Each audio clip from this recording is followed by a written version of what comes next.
For example, this particular quote by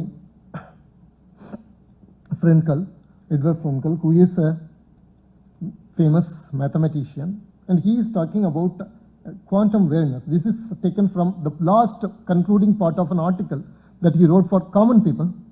It is a public science article, not a technical paper and all. And he is talking about this in, of all the things, New York Times in 2015. This is an article published in New York Times 2015.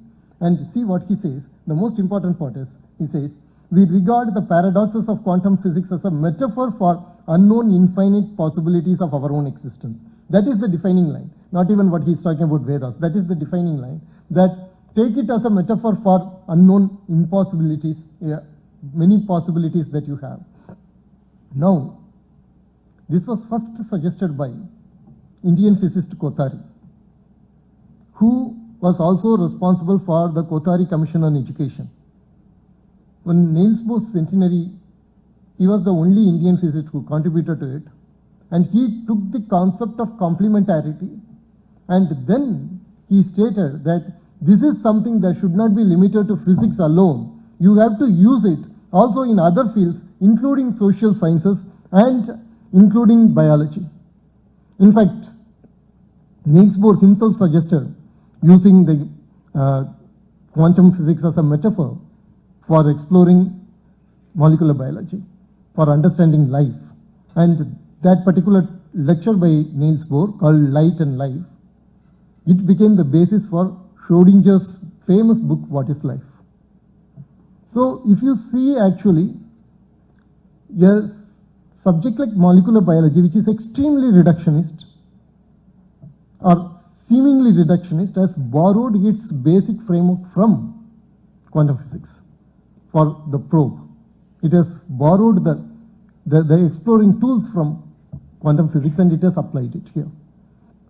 In fact, if you go through Schrodinger's What is Life, he talks about at that time the DNA was not known. They were searching for what is essentially the genetic mechanism, and he is telling that Schrodinger writes that the particular thing that we are searching for, you should at the same time consistent, and also you should create diversity.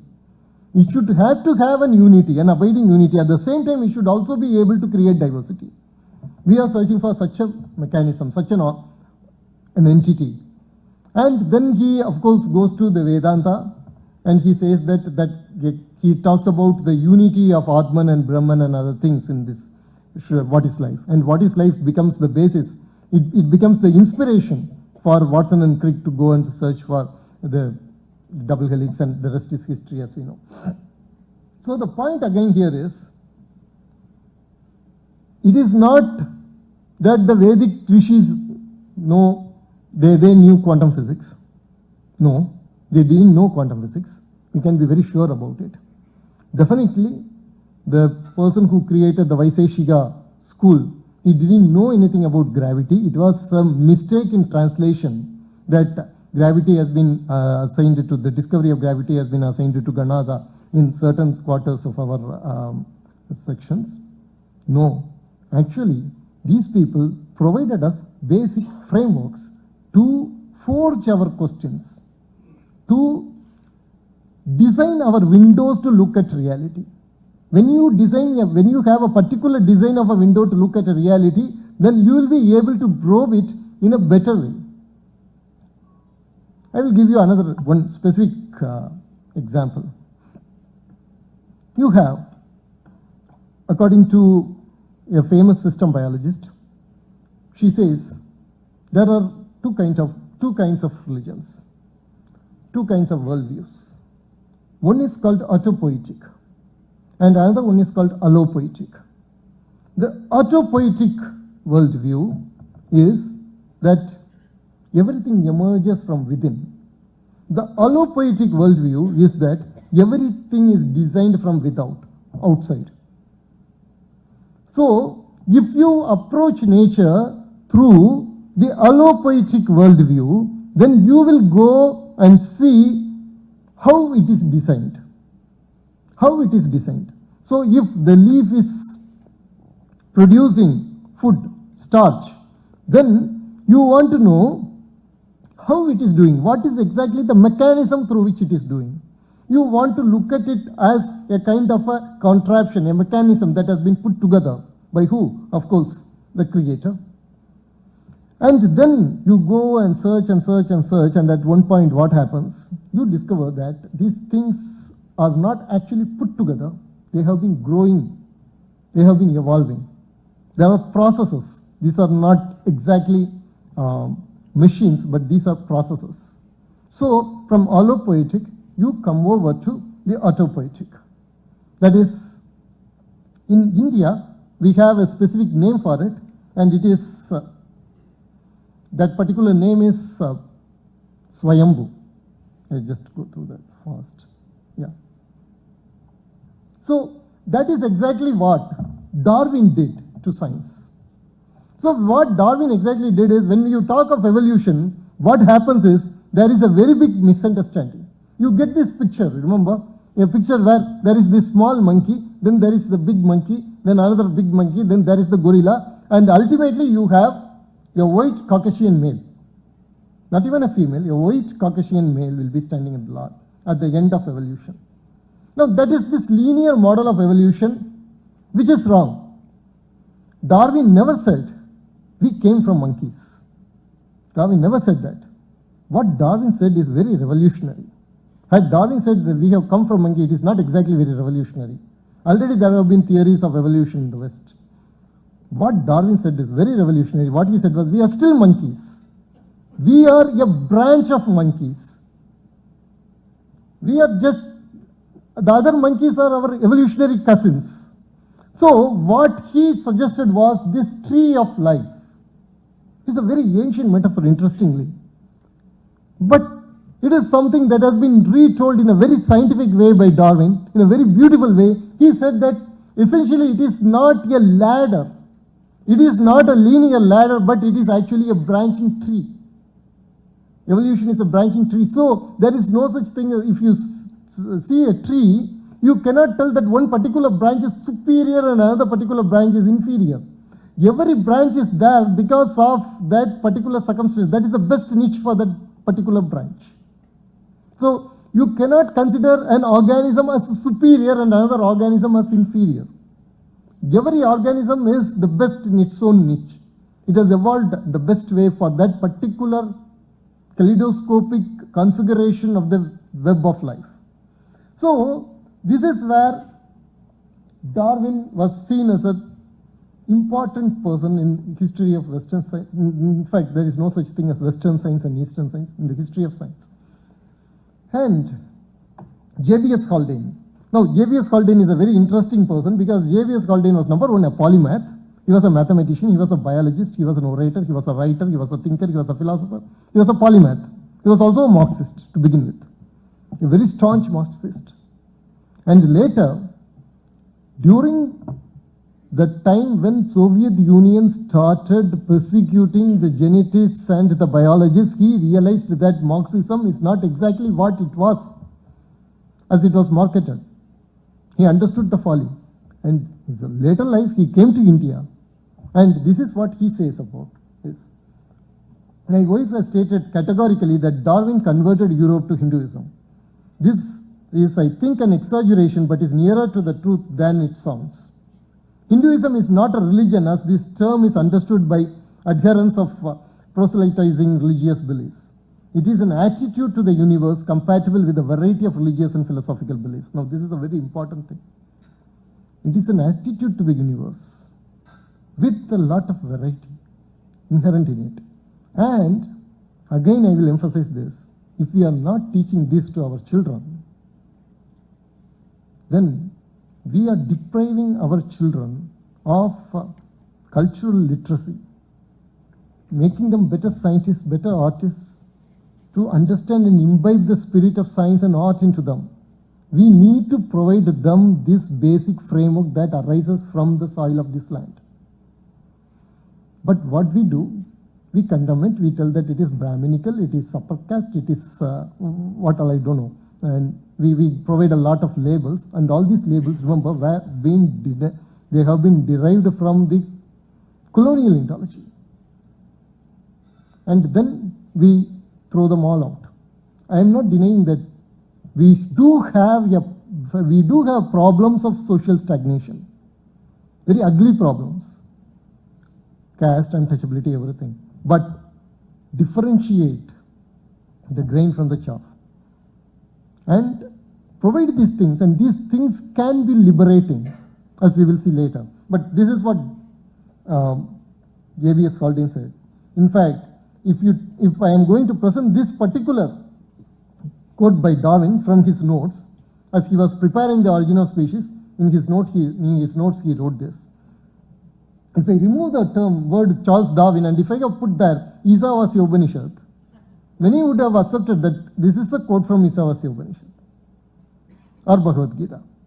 The point again I want to stress is this, that Darwin understood a very basic principle of life, which is unity in diversity, and that has formed the basis of entire Indic knowledge systems. Entire Indic knowledge system, the basis is this unity in diversity.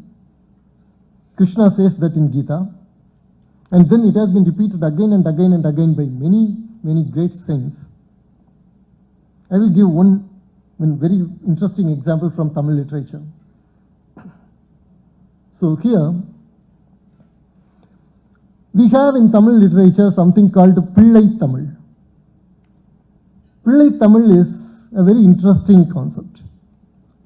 Look at the child's developmental stages in specific stages. You take the entire development of the child and you start appreciating and enjoying each and every specific stage.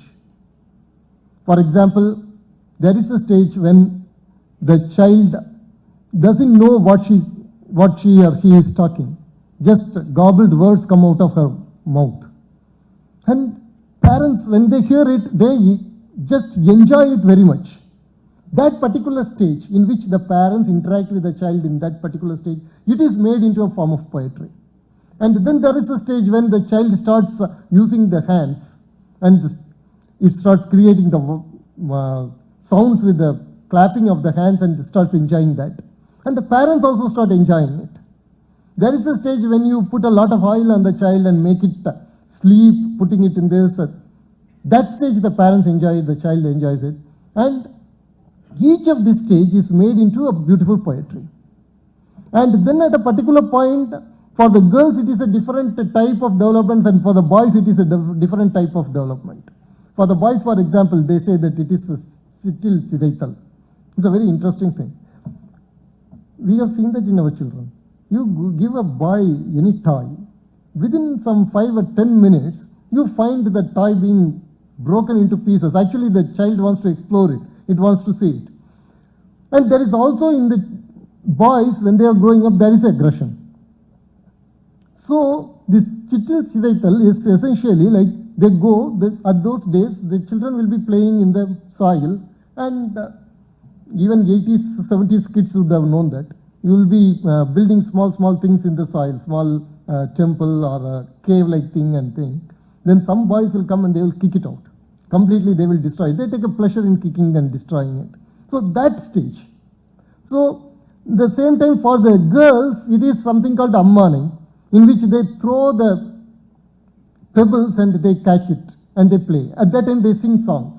So all these have been formed into literature.